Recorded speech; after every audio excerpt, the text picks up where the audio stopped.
keadaan yang sangat berat.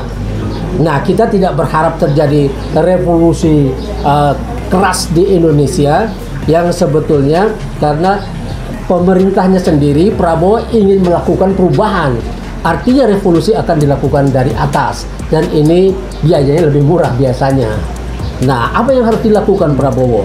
Nah, kita tahu situasi kita sekarang sangat tidak nyaman. Utang kita itu sudah sangat besar. Ya, terakhir laporan dari Sri Mulyani Indrawati itu akhir Desember 2024 itu 10.261 triliun. Itu sangat besar. Dan ini tiba-tiba saja laporan itu, selama ini kita menganggap bahwa utang itu 888 triliun, 8.800 triliun dan lain sebagainya, tapi ternyata sudah 10.261. Nah, kemudian nilai dolar ini 16.682 rupiah per dolar. Artinya ini sangat berat buat pemerintah Indonesia. Tapi kenapa bisa jadi begini? Ini satu pertanyaan yang harus dijawab dulu.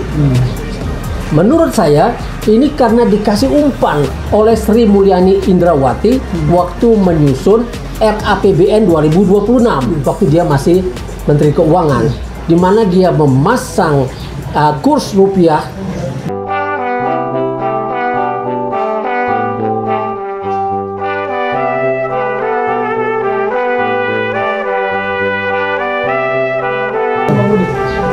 Assalamualaikum warahmatullahi wabarakatuh. Salam. Kembali kita berjumpa dalam forum UI Watch dengan narasumber Bang Ishak Rafiq, Direktur Masa Depan Institut yang banyak melakukan kajian di bidang ekonomi politik. Nah, kali ini kita akan membahas dan meneliti lagi dan mengkaji lagi mengenai kondisi ekonomi makro saat ini. Ulang. Kali ini kita akan membahas, mengkaji dan membicarakan masalah ekonomi yang terkini saat ini, di mana $1 saat ini sudah menyentuh 16.680 rupiah lebih. Nah, bagaimana ini menurut Bang Ishak Rafiq? Apa yang dilakukan atau harus dilakukan oleh Presiden Prabowo untuk kedepannya menghadapi situasi seperti ini? Oke, Assalamualaikum warahmatullahi wabarakatuh. Saudara-saudara sekalian, ini pertanyaan yang sangat berat sebetulnya untuk dijawab, tapi ini merupakan sesuatu yang mesti dilakukan oleh Prabowo. Ketika situasi sangat berat dulu di Rusia juga ada pertanyaan seperti ini. Dan itu dilontarkan oleh Lenin sebelum revolusi Bolshevik, yaitu what is to be done, apa yang harus dilakukan ya untuk mengatasi keadaan yang sangat berat. Nah, kita tidak berharap terjadi revolusi keras di Indonesia yang sebetulnya karena pemerintahnya sendiri, Prabowo ingin melakukan perubahan. Artinya revolusi akan dilakukan dari atas dan ini biayanya lebih murah biasanya. Nah, apa yang harus dilakukan Prabowo? Nah, kita tahu situasi kita sekarang sangat tidak nyaman. Utang kita itu sudah sangat besar. Ya, terakhir laporan dari Sri Mulyani Indrawati itu akhir Desember 2024 itu 10.261 triliun. Itu sangat besar. Dan ini tiba-tiba saja laporan itu, selama ini kita menganggap bahwa utang itu 888 triliun, 8.800 triliun dan lain sebagainya, tapi ternyata sudah 10.261. Nah, kemudian nilai dolar ini 16.682 rupiah per dolar. Artinya ini sangat berat buat pemerintah Indonesia. Tapi kenapa bisa jadi begini? Ini satu pertanyaan yang harus dijawab dulu. Menurut saya ini karena dikasih umpan oleh Sri Mulyani Indrawati waktu menyusun RAPBN 2026 waktu dia masih Menteri Keuangan, di mana dia memasang kurs rupiah di dalam APBN itu 16.500 sampai 16.800. Pada saat kurs dolar masih 16.300. Jadi dia memberi peluang itu untuk naik, dan sekarang disambut oleh pasar para spekulan untuk mengejar itu. Artinya apa? Kalau dolar tinggi, kemampuan kita membayar utang menjadi sangat lemah. Karena apa? Kita memerlukan rupiah yang sangat banyak untuk membeli dolar. Akibatnya rupiah akan jatuh lagi. Kita tahu ya, waktu jatuhnya Soeharto Orde Baru dulu itu gara-gara nilai rupiah. Ya, ini kurs. Ketika kurs mengambang termanage ya itu dilepas oleh Soeharto dan intervensinya menjadi kurs mengambang murni, jadi dilepas di pasar uang, maka nilai rupiah terus anjlok sampai mendekati sampai 18.000 sampai 17.000 lebih waktu itu. Artinya ketika meminjam duit nilai dolar itu 2.130 zaman Soeharto itu, ketika dilepas ban intervensi itu menjadi 17.000 lebih, artinya apa? Artinya utang itu juga meningkat ya. Ketika mau membayar, utang itu meningkat 5 kali lipat, 6 kali lipat, 7 kali lipat. Nah, ini membuat sektor real, membuat perusahaan-perusahaan kita tidak mampu membayar utang. Pemerintah tidak mampu membayar utang, akhirnya banyak yang disita perusahaan-perusahaan kita. Itulah yang terjadi waktu krisis. Nah, sekarang ya cuma Habibie yang melakukan upaya keras untuk menundukkan dolar waktu itu, sehingga dolar itu dari 17.000 lebih bisa sampai menjadi 6.700 per dolar. Artinya tanpa utang baru, tanpa membayar utang itu sudah turun nilainya dengan sendirinya lebih dari 60% dengan menurunkan nilai rupiah, nilai dolar terhadap rupiah. Nah, apa yang harus dilakukan Prabowo sekarang ketika keadaan seperti ini? Ya, utang yang tinggi, ya kalau didolarkan sekarang ini 443 miliar US dollar. Nah, kita kalau di kurs rupiah itu kan menjadi 10.000 lebih. Ya, dengan kurs sekarang apalagi akan lebih tinggi lagi. Nah, maka yang harus dilakukan Prabowo ada 3 hal yang harus dilakukan. Yang pertama, menundukkan nilai dolar terhadap rupiah. Itu satu. Yang kedua, Prabowo harus menundukkan konglomerat supaya tunduk kepada negara Republik Indonesia, Undang-Undang Negara Republik Indonesia. Ya. Yang ketiga adalah membangun ekonomi yang ramah terhadap rakyat.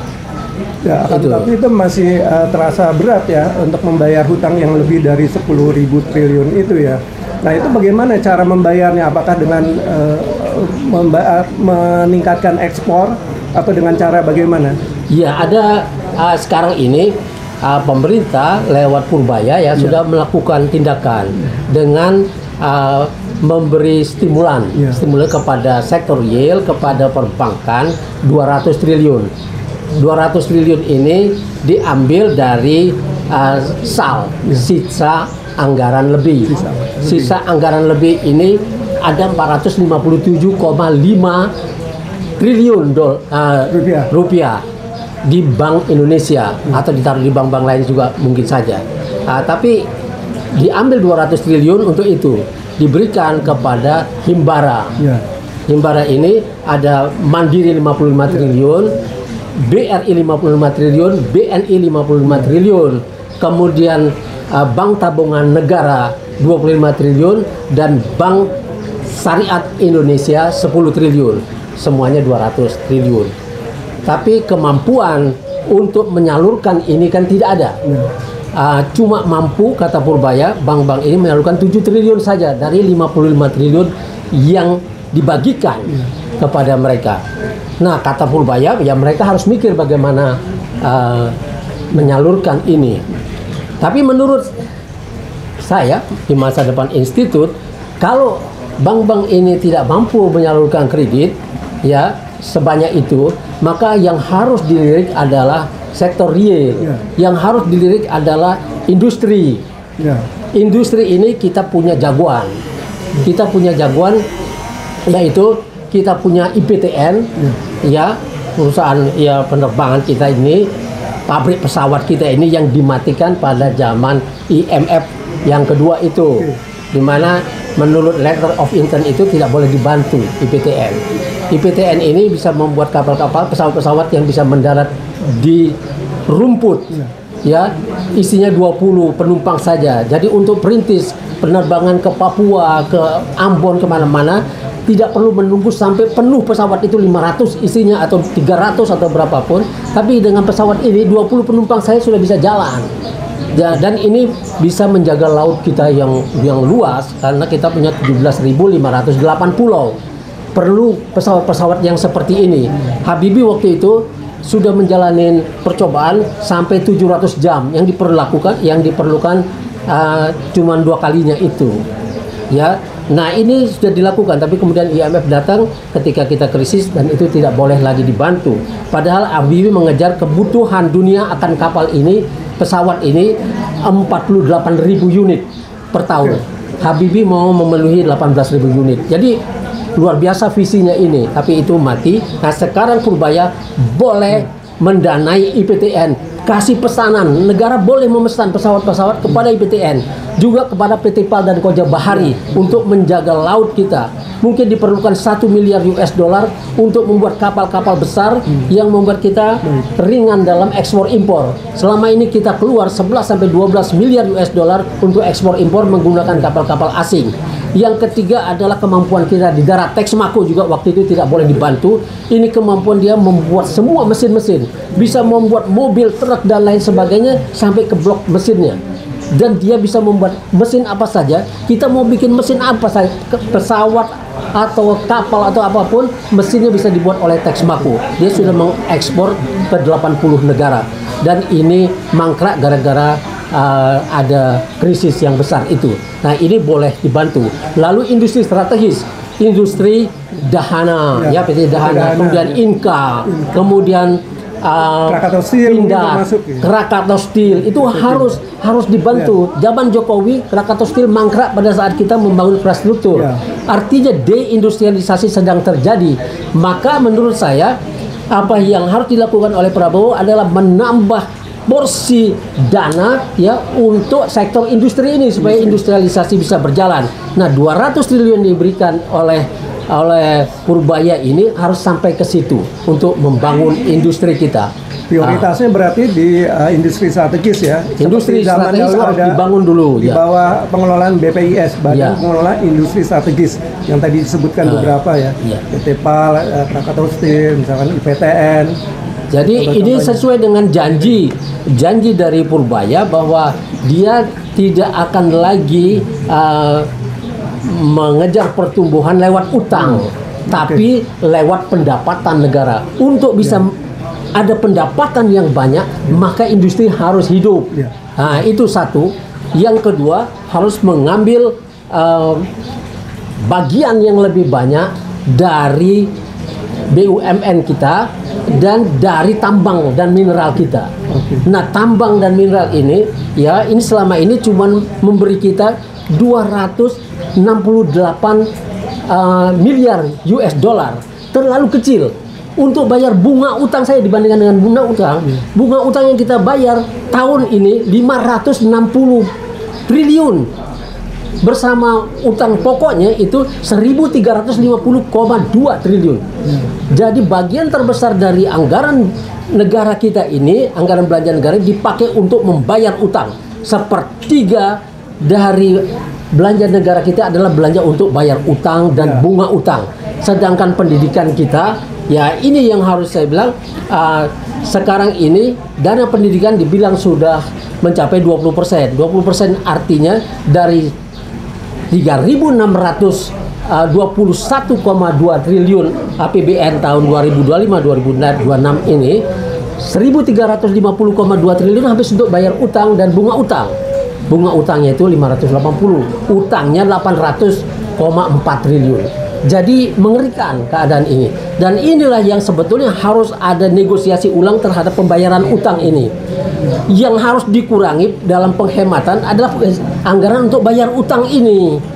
ya dari 800,4 triliun itu harusnya bisa 200 saja lah, dan bunganya enggak usah. Jadi bunga dan utang harus 200 triliun saja. 1.150 triliun bisa dipakai untuk membangun industri, membangun pendidikan kita yang dananya ya, yang secara real masuk ke departemen, ke Kementerian Pendidikan itu cuman 33 triliun, sekian ke pendidikan, Departemen Pendidikan, Kementerian Pendidikan yang dari SD sampai SMA itu. Kemudian untuk perguruan tinggi dan riset dikasih 55 triliun. Itu yang ada di pagu APBN.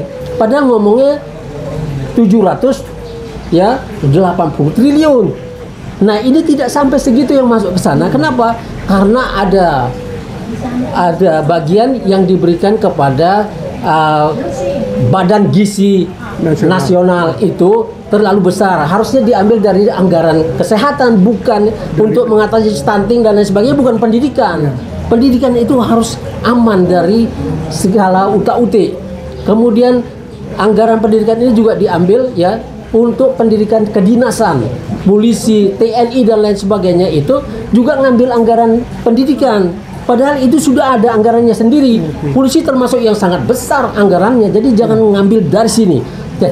Jadi yang harus dilakukan Prabowo adalah switch oleh Purbaya ini. Switch lah supaya pendidikan ini bisa dapat 780 triliun. Nah, yang ketiga ya, saya bilang tadi bagaimana mengatasi dolar ini. Dolar ini bisa diatasi kalau semua penghasilan kita dari perdagangan internasional masuk ke Bank Indonesia. Dan itu tahun 2023 kita tahu ada 234 miliar US dollar yang tidak masuk ke BI, itu surplus perdagangan internasional. Dan ini kita tidak tahu kemana. Dan ini harusnya masuk ke sana. Dan kalau ini masuk, maka devisa kita akan naik. Bukan lewat utang, tapi lewat penghasilan, lewat pendapatan. Itu menjadi 150 tambah 234, itu sudah mendekati 400 miliar US dollar. Kalau semua hasil perdagangan internasional dan mineral kita dan tambang kita itu masuk ke BI, maka kita mungkin punya 800 miliar US dollar satu tahun.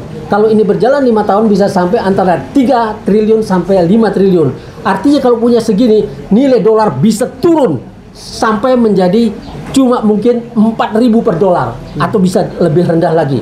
Kalau itu dilakukan, maka nilai utang kita terhadap rupiah ini akan berkurang. Listrik akan turun, BBM akan turun karena ini. Kemudian dalam masalah menentukan konglomerat, ini caranya. Jadi ini termasuk cara menundukkan konglomerat. Konglomerat harus taruh duitnya di Bank Indonesia, bukan di Cina, bukan di Singapura, bukan di mana-mana, tapi di sini supaya pemerintah punya devisa yang besar untuk mengatasi utang. Utang yang 400 miliar US dollar, 432 miliar US dollar itu bisa diatasi kalau kita punya 800 miliar US dollar yang masuk ke BI. Dan dalam 5 tahun itu akan sampai segitu. Nah, kemudian bagaimana membangun ekonomi? Membangun ekonomi adalah membangun industri kita yang sudah terjadi deindustrialisasi yang luar biasa, membangun BUMN kita supaya menghasilkan, karena 68% dalam kondisi hampir bangkrut selama Erick Thohir berkuasa, dan ini harus diselidiki, harus ke pengadilan. Baik. Sekian. Ya, berarti harus ditingkatkan industri strategis dan juga secara paralel mendorong riset dan pendidikan untuk memperkuat aspek sumber daya manusia. Baik, terima kasih Bang Ishak Rafiq atas klarifikasi ataupun penjelasannya. Demikian para pemirsa, semoga ini dapat membantu memberikan umpan balik kepada pemerintahan yang dipimpin oleh Presiden Prabowo Subianto. Wassalamualaikum warahmatullahi wabarakatuh. Veritas Probitas Justisia.